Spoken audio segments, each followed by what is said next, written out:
Ashla Taylor, and today I'm going to show you how to make a useful primitive tool, and that's the Roycroft pack. Let's go. The first thing you're going to need is to acquire some solid sticks to use as a frame. You'll need 3 between 1/2 inch and 3/4 of an inch in diameter. The 2 longer sticks need to be the length of your armpit to your fingertips, and the short stick needs to be the length of your mid-bicep to your fingertips.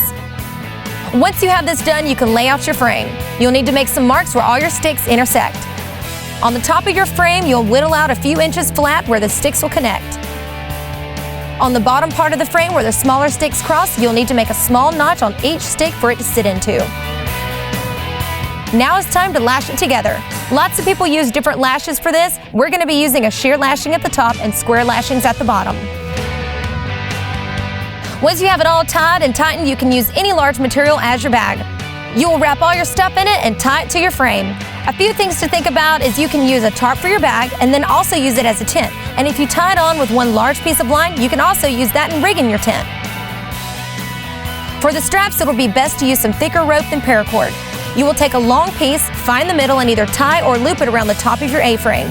Now put the pack on and run each individual rope around the bottom lashings of your frame and then tie it around your waist like a belt.